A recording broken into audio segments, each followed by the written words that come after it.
Hey y'all, welcome to another video from WreckingOut.com. After my last video on gear storage, I got some great feedback that this would serve as a great independent video on desiccant drying.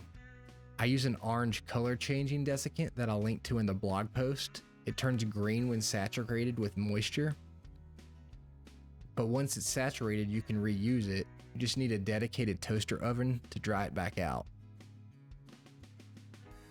How I like to do it is I pour them out into one of these aluminum grill drip pans.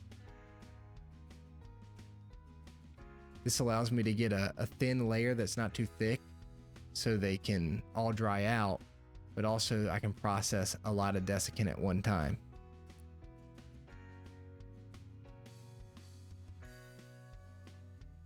You just need to put them into a toaster oven.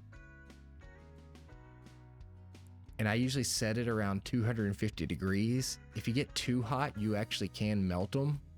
So don't crank it up to 400 to try to make it go faster. Just put it on 250, and then you're gonna wanna set it for about an hour.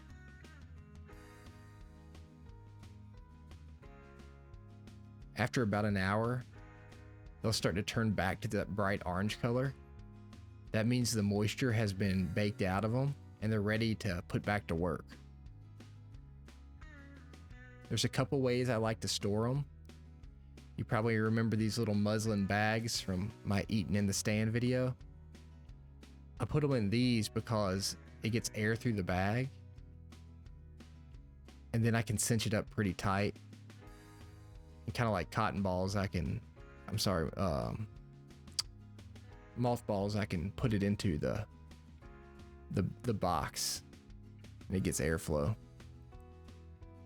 Another thing I like to do is I 3D print these little vented cases. They have screw-on tops.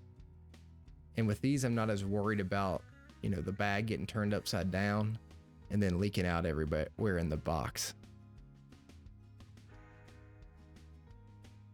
This is a little hygrometer. It'll tell you what the moisture in the area is, so I'll throw one in there too, and you'll see it drop down to like 10 or 15%. So all I do is I put the desiccant in there, and I'll put a hygrometer into the box if I'm storing it long term. And that's really all there is to it. I hope that helps y'all.